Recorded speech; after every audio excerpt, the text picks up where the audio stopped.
జయ గురుదేవ్. బ్రహ్మశ్రీ పితామహ పత్రిజీ గారికి, శ్రీమతి స్వర్ణమాల మేడం పత్రి గారికి, శ్రీకృష్ణ పరమాత్ముల వారికి, వేదవ్యాసుల వారికి, శంకరాచార్యుల వారికి, మరి అనేక మంది పరమ గురువులకు శతకోటి పాదాభివందనాలు. మనం సత్యదర్శిని కార్యక్రమంలో ఒక్కరోజులో శ్రీమద్ భగవద్గీత సారం గురించి అర్జున విషాద యోగం ముందు ఎపిసోడ్లో కొంతవరకు చెప్పుకున్నాం. ఇక ఈ ఎపిసోడ్లో మిగతాది కంటిన్యూ చేద్దాం. పిఎంసికి ఒకసారి ధన్యవాదాలు చెప్పుకుందాం, ఎందుకంటే మనకు ఇటువంటి అవకాశాన్ని కలిగించారు. ఇప్పుడు అర్జునుడు కృష్ణునికి చెప్పాడు, అచ్యుత, 2 సేనల మధ్య తీసుకెళ్ళి రథాన్ని నిలుపు, నేను ఇరువైపులా చూడాలనుకుంటున్నాను ఆ మహాసైన్యాన్ని అని చెప్తాడు. సరే అన్నాడు.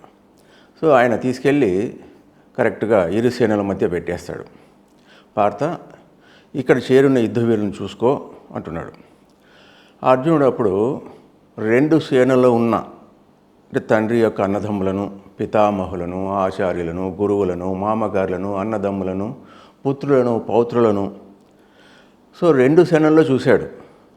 అర్జునుడికి కేవలం తన కుటుంబము, మామగారుల కుటుంబము, మరి గురుజనులు మాత్రమే కనిపించారు. సో అక్కడ అంతవరకు యుద్ధం అట్లా చేయాలి ఇట్లా చేయాలనుకున్నవాడు ఆ స్వజన సమూహాన్ని చూసి, అంటే తన బంధువులు అందరూ బంధువులే, ఇంకా వేరే ఎవరు లేరు, తనకు కనపడలేదు, మిత్రులు అందరూ అట్లాగే ఉన్నారు. సో అంతవరకు అర్జునుడి లోపల ఉండే యుద్ధ ప్రవృత్తి, ద్వేష ప్రవృత్తి తొలగి మమకార ప్రవృత్తి పెరిగింది. సో అప్పటికప్పుడు ఆ మమకారం వచ్చేసింది. సో ఈ మమకార ప్రవృత్తి ప్రభావంతో అర్జునుడు ఎక్కువగా స్వజన మోహానికి గురయ్యాడు. అంటే నా వాళ్ళు అన్నదానికి ఆ మోహంలో పడిపోయాడు. అప్పుడు అర్జునుడి పరిస్థితి ఎలా ఉండేదంటే, నా అవయవాలన్నీ పట్టు తప్పుతున్నాయి, నోరు ఎండిపోతూ ఉంది, చేతిలోంచి విల్లు జారిపోతూ ఉంది, నిలబడడానికి కూడా శక్తి లేదు నాలో అని చెప్పి అర్జునుడు కృష్ణుడితో అంటున్నాడు.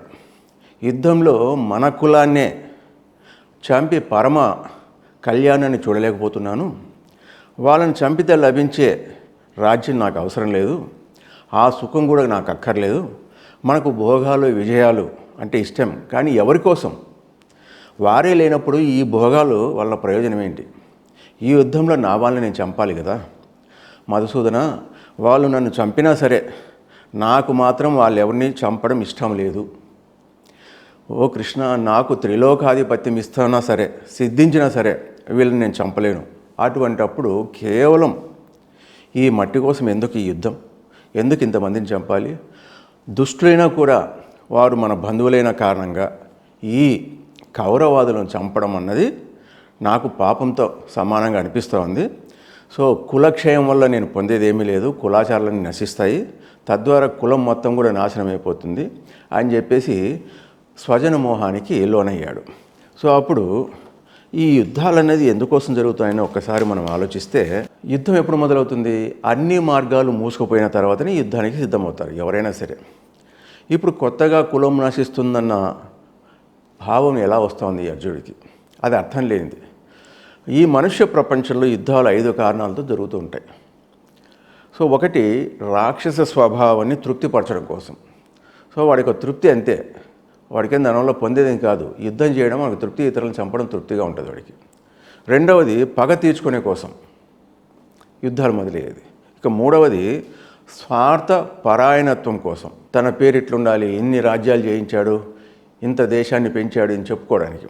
ఆ తర్వాత రాజ్య విస్తరణ కోసం, రాజ్య విస్తరణ కోసం ముందు రాజులంతా కూడా యుద్ధాలు చేసేవాళ్ళు, రాజ్యాకాంక్ష అంటారు దాన్ని. ఇక ఐదవది, ధర్మోద్ధరణ చేసే కోసం. సో ఇక్కడ మనకు ఇంపార్టెంట్ ఏంటంటే ధర్మోద్ధరణ కోసము అనేది ఇక్కడ మనం తెలుసుకోవాల్సి వస్తుంది. ఆ పాయింట్ని ఈయన మర్చిపోయాడు. సో ఎందుకు నువ్వు యుద్ధం చేస్తున్నావు? నీకు ధర్మంగా రావాల్సినవి నువ్వు పొందలేదు కాబట్టి నువ్వు యుద్ధం చేసి వాటిని తెచ్చుకోవాల్సి వస్తుంది. సో ధర్మరక్షణ కోసం. సో ఆ పాయింట్ని ఇక్కడ మర్చిపోయి ఏమేమో తీసుకొచ్చి కులం అంటున్నాడు, అదంటున్నాడు, ఇదంటున్నాడు, అధర్మమైపోతుంది అంటాడు. సో అర్జునుడికి పట్టిన ఈ మోహపాశం అనేది ఈ విధంగా మాట్లాడిస్తూ ఉంది అతన్ని. సో మనుషుణ్ణి బంధించేది వస్తువు కాదు, వస్తువు మీదున్న మహామమకారమే బంధించేస్తుంది. మమకారం అన్న పిశాచం ఆవేశించిందా, ఎట్టి ధీరుడైనా దీనుడైపోతాడు అర్జునుడిలాగా. ఇక్కడ ఎగ్జాంపుల్ మనం అర్జునుడే తీసుకుంటున్నాం ప్రస్తుతానికి. ఇప్పుడు ఉదాహరణ, ఎందుకు ఈయన ఎటువంటి వాడు? శివునితో కూడా యుద్ధం చేయగలిగిన వాడు. అటువంటి వాడు కేవలం ఈ మమకారం వల్ల ఈ మోహంలో పడిపోయి ఢీలా పడిపోయాడు, దీనుడైపోయాడు. సో దానికి ఇంకొంచెం సింపుల్గా ఎగ్జాంపుల్ తెలుసుకోవాలంటే, ఒక తుమ్మెద ఒకనాటి సాయంకాలం సరదాగా షికారుకి వెళ్ళింది. దారిలో ఒక కులం కనబడింది. అందులో ఉన్న తామర పుష్పాలు బాగా వికసించి ఉన్నాయి. సో ఈ కమ్మని వాసనకు ఆకర్షింపబడి ఆ తుమ్మెద ఏం చేసింది? వెళ్ళి ఒక పుష్పంపై వాలింది. ఆ సుఖంలో లక్ష్యంగా మకరందాన్ని తీసుకుంటుంది. తను తాను మైమర్చిపోయింది. లేవాలని బుద్ధే పుట్టలేదు. అంతలో పొద్దుపోయింది. సో ఇప్పుడు ఏం జరిగింది? పుష్పం ముడుచుకోని పోయింది. తుమ్మెద ఆ పుష్పంలో చిక్కుపడిపోయింది. తాను ప్రయత్నిస్తే ఆ బంధం నుంచి బయటకు చాలా సులభంగా రాగలుగుతుంది. కానీ ఆ పుష్పాన్ని వదిలిపోయేందుకు తన మనసు ఒప్పుకోలే. సో ఆ మమకార జీవి ఏం చేసింది అంటే, ఈ విధంగా లోపల అనుకుంటుంది, ఏదో కాసింతసేపు కళ్ళు మూసుకుంటే తెల్లారిపోతుంది, తెల్లారిపోతేనే మళ్ళీ పుష్పం వికసిస్తుంది, అప్పుడు నేను వెళ్ళిపోతాను. ఇంతలో దానికి పుష్పాన్ని ఎందుకు నాశనం చేయాలి అని చెప్పి అనుకుంటూ ఉంది. సో తెల్లారింది. పుష్పం వికసించే సమయానికి ఆ సైడ్ ఒక ఏనుగు వెళ్తూ ఉండి ఈ తామర పూలను చూసేసి అలా తొండంతో పెట్టుకుని నోట్లోకి వేసేసుకుంది. సో దాంతోపాటు ఈ తుమ్మెద కూడా చచ్చిపోయింది. అంటే ఇక్కడ తుమ్మెదకు శక్తి ఉంది, బయటికి రాగలిగే శక్తి ఉంది, అయినా సరే ఆ మమకారంతో అక్కడే చిక్కుపడిపోయి చచ్చిపోయింది. దీన్ని బట్టి ఏం అర్థం చేసుకోవాలంటే, ఎప్పుడు పని అప్పుడు చేయక మమకారబద్ధమై రేపు అని వాయిదా వేసుకున్న తుమ్మెద చచ్చిపోయింది. అలాగే మన జీవితం కూడా అలాగే ఉంటుంది. ప్రతిదానికి రేపు మాపును వాయిదా వేసుకుంటున్నాం. ఇక్కడ ధర్మరక్షణకు రేపు మాపు అన్నది లేదు. ఇప్పుడు నువ్వు చేసేయాలి, ధర్మ సిద్ధంగా అయిపోయింది అంతా, ఇరుపక్షాల వాళ్ళు రెడీగా ఉన్నారు. ఈ టైంలో నేను చేయను అంటే చాలా తప్పు అవుతుంది, స్వధర్మాన్ని సరిగ్గా పాటించినట్టు అవుతుందని చెప్పి. సో అదేవిధంగా మమకార జీవులైన మానవులు దాని బాగు దీని బాగు చూసుకుంటూ తమ అసలైన సత్యమైన బాగును బుగ్గిపాలు చేసుకుంటున్నారు. కృష్ణ ఏ ప్రతీకారము చేయకుండా శస్త్ర సన్యాసిగా ఉన్న నన్ను ఆ ధార్తరాష్ట్రులు అంటే ధృతరాష్ట్రుల వాళ్ళంతా కూడా శస్త్రధారులై వచ్చి వజించినా సరే అది నా క్షేమమే అవుతుంది అని చాలా దుఃఖంతో కలదబారిన మనస్సు కలవాడై ధనుర్బాలను పక్కన పడేసి రథం మీద అలాగే చెతికిల పడిపోయాడు. అర్జునుడు అంతటి ధీరసూరుణ్ణి ఈ మమకార భూతం పట్టిందంటే, అల్లాడించింది అంటే, ఇక సామాన్య మానవునికి మాట ఏంటి? దీనికి తరుణోపాయం ఏంటి? సో దీనికి తరుణోపాయంగా శ్రీకృష్ణుడు అర్జునుని నిమిత్త మాత్రంగా పెట్టుకొని ధర్మక్షేత్రంలో ధర్మజ్ఞాన బోధను విశ్వమానవాళికి అందించాడు. సో ఇదంతా కూడా అర్జున విషాద యోగంలోది చాలా ఇంపార్టెంటు. సో ఇక్కడ ఒక్కసారి ఒక 4 పాయింట్లు రివిజన్ చేసుకుందాం.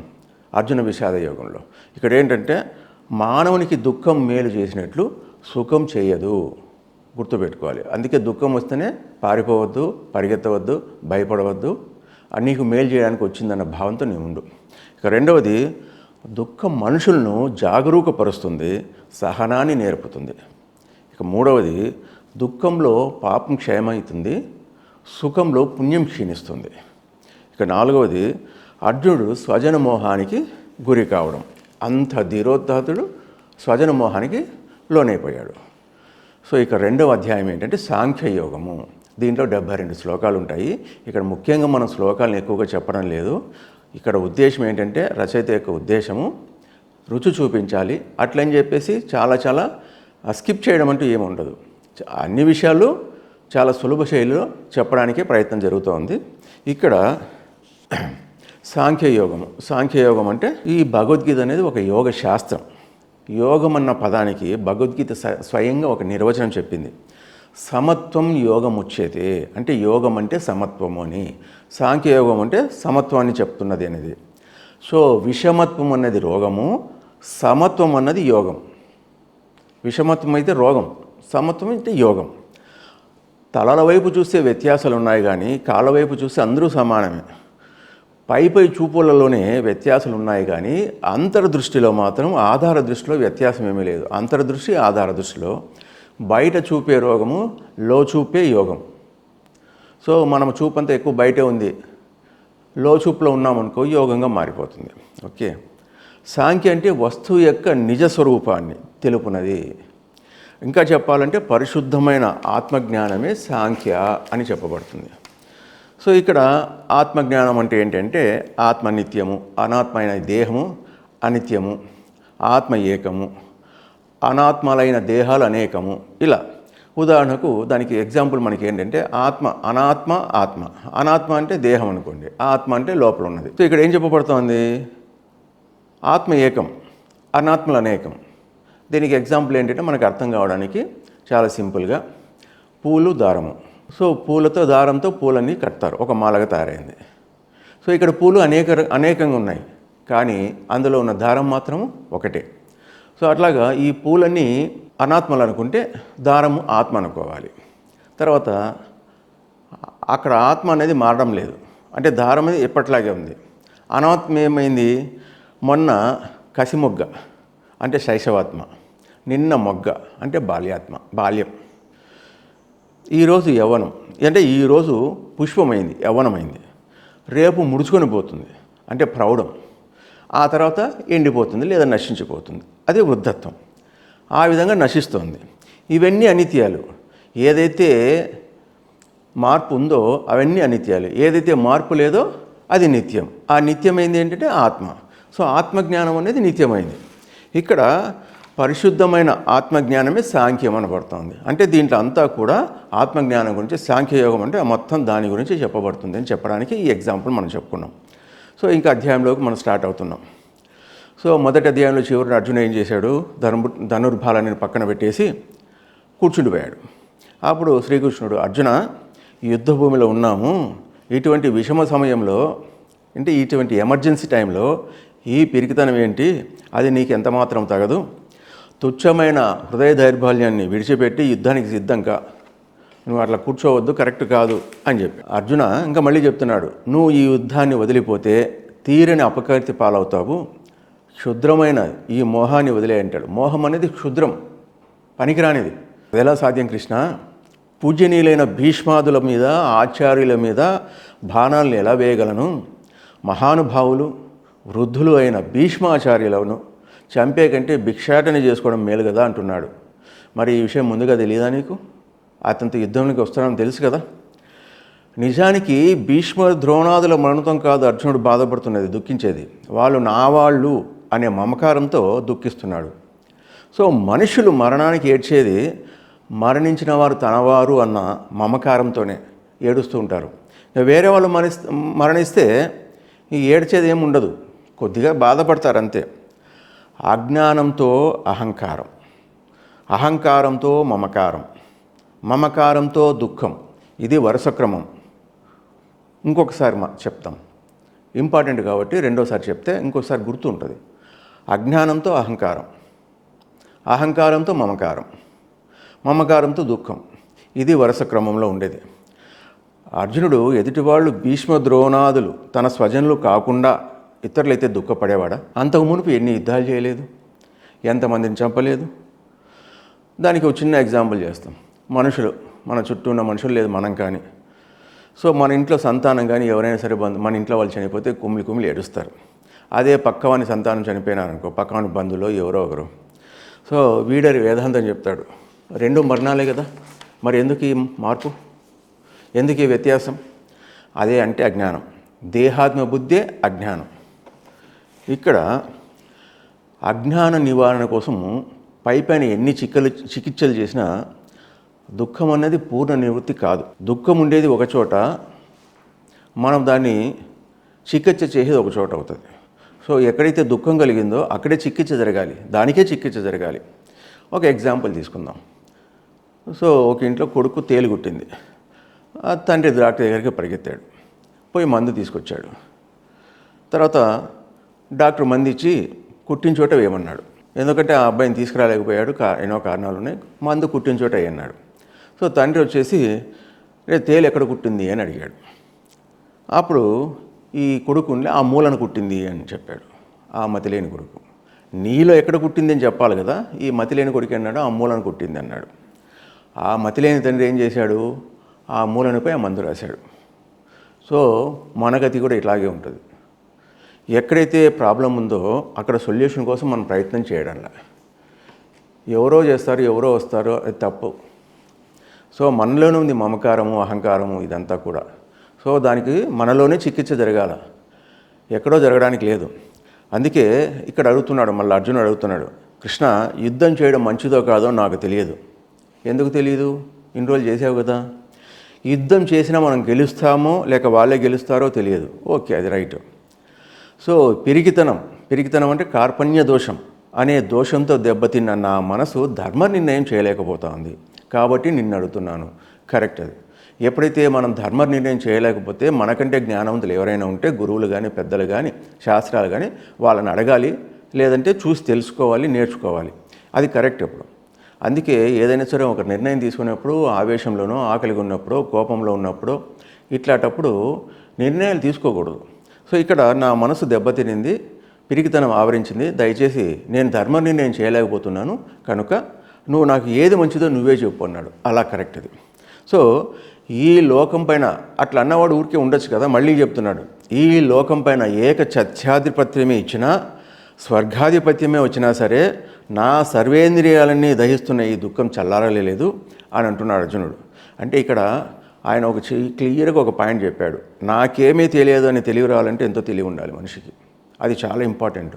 అక్కడ అహం లేకుండా నాకు ఇది తెలియడం లేదు అన్నది తెలిస్తే, అదే విషయాన్ని ఒప్పుకుంటే అవతల సరైన గైడెన్స్ ఇస్తారు. తనలోని సుగుణాలనే కాకుండా తనలోని దోషాలను గుర్తించేవాడే త్వరగా ఉన్నత స్థితికి ఎదుగుతాడు. తప్పు అని తెలుసుకున్నట్టు కూడా ఒక యోగ్యతే.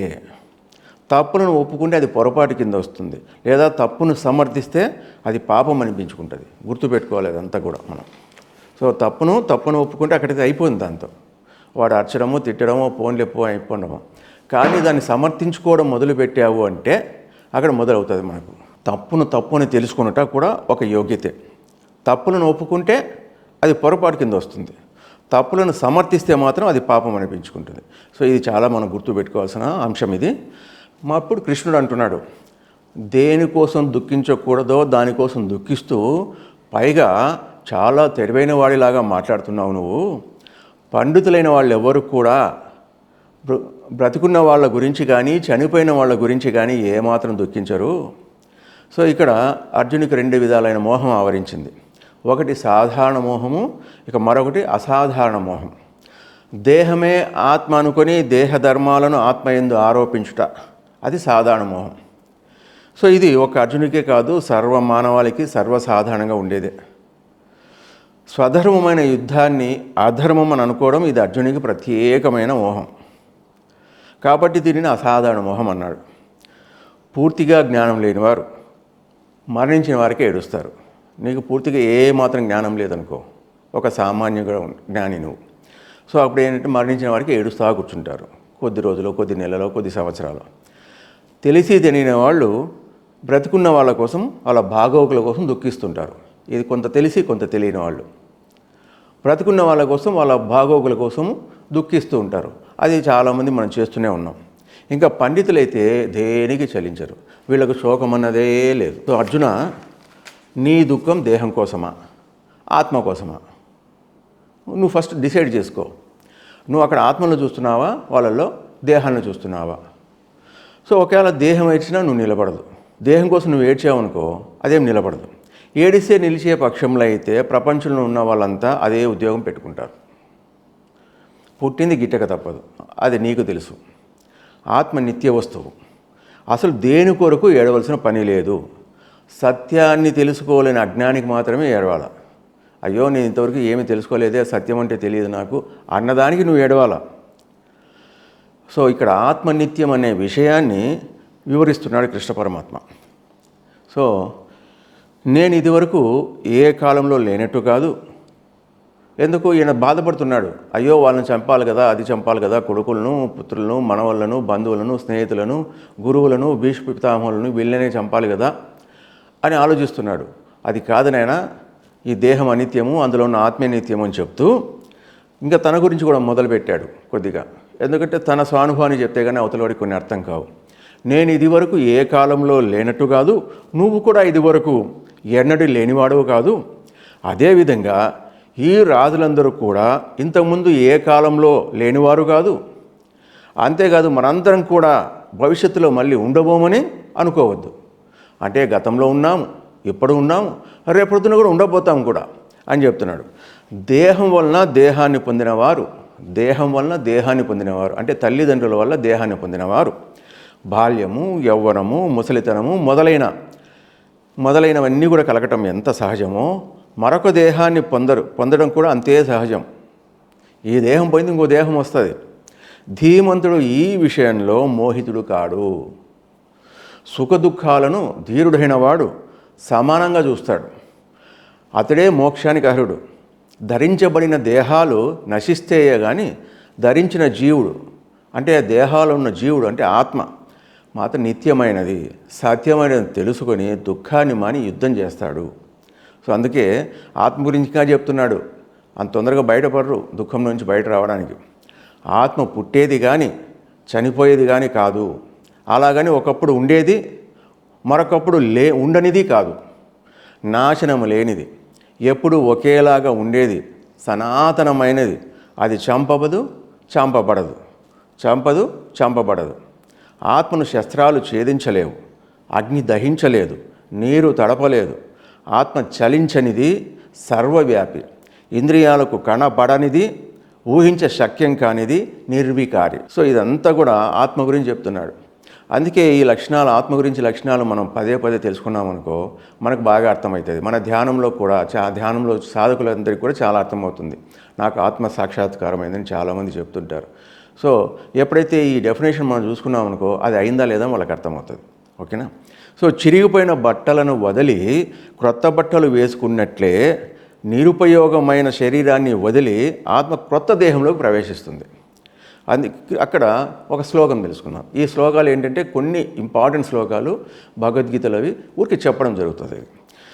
జాతస్య హి ధ్రువో మృత్యు ధ్రువం జన్మ మృతస్య చ తస్మాత్ ద పరిహార్యర్థ నత్వం శోచితమర్హసి. అంటే పుట్టినవాడికి మరణము తప్పదు, మరణించిన వాడికి జన్మము తప్పదు, పుట్టుక తప్పదు. తప్పించుకోవడానికి వీలు కానీ ఈ విషయంలో దుఃఖించడం తగదు అని చెప్పడమే దాని అర్థం, అంతే. సో దీనికి ఘంటసాల గారు ఒక చక్కగా అద్భుతమైన తన కంఠంతో చెప్పారు. అట్లాగే శ్రీ గంగాధర శాస్త్రి గారు కూడా అదే అనుకరణతో చక్కగా 700 శ్లోకాలను కూడా ఆయన ఇటువంటి భావగర్భితంతో తాత్పర్యంతో సహా చక్కగా శ్లోకాలను కంఠస్థం చేసి ఆయన ప్రజలకు అందించారు. సో వారికి కూడా మనం ధన్యవాదాలు చెప్పాల్సిందే. ఒకడు ఆత్మను ఆశ్చర్యంగా చూస్తున్నాడు, మరొకడు ఆశ్చర్యంగా చెప్తున్నాడు దాని గురించి, ఇంకొకడు ఆశ్చర్యంగా వింటున్నాడు. కానీ చూడటం వల్ల, చెప్పడం చేత, వినటం చేత ఆత్మను గురించి తెలుసుకోలేరు. ఒకరు ఎన్ని చెప్పినా ఏం చెప్పినా నువ్వు ఎంత విన్నా కూడా దాని గురించి నువ్వు తెలుసుకోలేవు, నువ్వు అనుభవం పొందలేవు. నీ స్వానుభవమే కావాలి దానికి అని చెప్పడమే. నీ సాధన చేసుకోవాలి, నువ్వు పొందాల్సిందే. నేను అట్లా చూశాను, ఇట్లా చూశాను, ఇట్లుంది ఆత్మ, అట్లుంది ఆత్మ అంటే అదంతా నీకు ఉపయోగం లేదు. ఎందుకు? అది నిర్వికారాన్ని నువ్వు ఏం చెప్పగలుగుతావు? గాలి ఎట్లుందంటే ఎట్లా చెప్పగలుగుతాము? ఆకాశం ఎట్లుందంటే ఏం చెప్పగలుగుతావు? రూపం ఉందా దానికి చెప్పడానికి? గుణాలు ఉన్నాయా? ఏమీ లేదు కదా, అవునా? సో ఇవన్నీ మనం అర్థం చేసుకోవాలి. ఇక్కడ అన్ని దేహాల్లోనూ ఉన్నది ఈ ఆత్మే, అది చంపబడేది కాదు. కాబట్టి అర్జున, ఎవరి గురించి అయినా శోకించడం అనేది తగిన పని. అంతేకాకుండా నీ స్వధర్మాన్ని బట్టి కూడా నువ్వు భయపడడానికి తగవు. ఎందుకు? స్వధర్మం ఉన్నాడు క్షత్రియుడు. క్షత్రియుడి స్వధర్మం ఏంటి? యుద్ధం చేయడం, ధర్మాన్ని నిలబెట్టడం. సో ఇక్కడ నువ్వు ఒకవేళ అది కాదు ఇది కాదు అనుకున్నా కూడా నీ స్వధర్మం అదే అయింది, నీ స్వభావమే అది. సో క్షత్రియులకు యుద్ధమే శ్రేష్టమైన ధర్మం. ఇప్పుడు నువ్వు యుద్ధం చేయనట్లయితే ఇంతవరకు నిన్ను గౌరవిస్తున్న సాటి మహారథులంతా కూడా, అంటే ఇంతకుముందు చూసిన మహారథులు, అతిరథులు, సమరథులు, అర్ధరథులు అని మనం చూసుకున్నాం. అంటే వాళ్ళ కెపాసిటీ, యుద్ధం చేయ కెపాసిటీని బట్టి. సో సాటి మహారథులు ఎంతమంది ఉన్నారో మహారథులు చూడు. నిన్ను పిరికివాడుగాను చులకనిగాను చూస్తారు. సుఖదుఖాలు, లాభనష్టాలు, జయాపజయాలనే వాటి పట్ల సమబుద్ధి కలిగి యుద్ధం చేయి, అప్పుడు నీకు ఏ పాపం ఉంటుందో అని చెప్తారు. సో ఇక్కడ ఒక జనరల్గా ధర్మం గురించి కొంత మాట్లాడుకుందాం. వ్యక్తి వికసించే కొద్దీ వాని ధర్మం విశాలమవుతూ ఉంటుంది. ఎందుకు? ఇక్కడ క్షత్రియ ధర్మం అని ఒకటి చెప్పారు కాబట్టి. అట్లాగే వ్యక్తి వికసించే కొద్దీ వాడి ధర్మం కూడా విశాలమవుతూ ఉంటుంది. ప్రతివాడు తన స్థాన ధర్మాన్ని తప్పక నిర్వర్తించాలి, పాటిస్తూ ఉండాల్సిందే. మానవుడు బ్రహ్మచర్యాశ్రమంలో ఉండేటప్పుడు మొదట తన వ్యక్తిగత ధర్మాన్ని పాటిస్తాడు. బ్రహ్మచర్యాశ్రమం అంటే వివాహానికి పూర్వం అనుకోండి, విద్య ఇదంతా కూడా. గృహస్థుడైనాక సంఘరూపం ధరిస్తాడు. అప్పుడు వాడి ధర్మం కొద్దిగా విశాలమవుతుంది. ఆ స్థానంలో కుటుంబ సుఖం కోసం వ్యక్తిగత సుఖం కొంత కోత పెట్టాల్సి వస్తుంది. బ్రహ్మచారికి ఉన్నప్పుడు నీ సుఖం నీదే, మొత్తంగా నీకే. ఒక గృహస్థుడైనాక నీ భార్యకు, భర్త, పిల్లలకు, వాడికి నువ్వు పంచాల్సి వస్తుంది. అంటే నీ సుఖంలో కొంత కోత పెడతావు. అట్లాగే కుటుంబ మానవుడు దేశ మానవుడు అయ్యేసరికి వాడి ధర్మం మరింత పెరుగుతుంది. ఈ స్థితిలో దేశక్షేమం కోసం తన క్షేమాన్ని, కొంత కుటుంబ క్షేమాన్ని కూడా త్యాగం చేయాల్సి వస్తుంది, తగ్గించుకోవాల్సి వస్తుంది. అట్లాగే విశ్వమానవుడిగా వికసించిన నాడు విశ్వక్షేమం కోసం సమస్తాన్ని సమర్పించవలసి వస్తుంది. మహాత్ములంతా చేసింది అదే. విశ్వమానవుడిగా వాడు ఎప్పుడైతే ఆ పోర్షన్ తీసుకుంటారో, ఆ స్థితికి వస్తారో, ఆటోమేటిక్గా ఆ క్షేమం కోసం అన్నీ వదిలేస్తారు వాళ్ళు. అర్జునుడు ప్రస్తుతం ఏ స్థితిలో ఉన్నాడంటే సమాజ రూపం పొంది స్వధర్మాన్ని నిలబెట్టవలసిన స్థానంలో ఉన్నాడు. కనుక ఇప్పుడు తను చేయవలసిన పనిని కరెక్ట్గా చేయాలి, అంటే కర్మం చేయాలి. ఇప్పుడు కృష్ణుడు చెప్తున్నాడు, ఇంకా ఈ సాంఖ్యయోగంలో కర్మయోగంని కొంత భాగం వస్తుంది. సో దాన్ని మళ్ళీ ఇంకొక ఎపిసోడ్లో మనం చెప్పుకుందాం. ధన్యవాదాలు.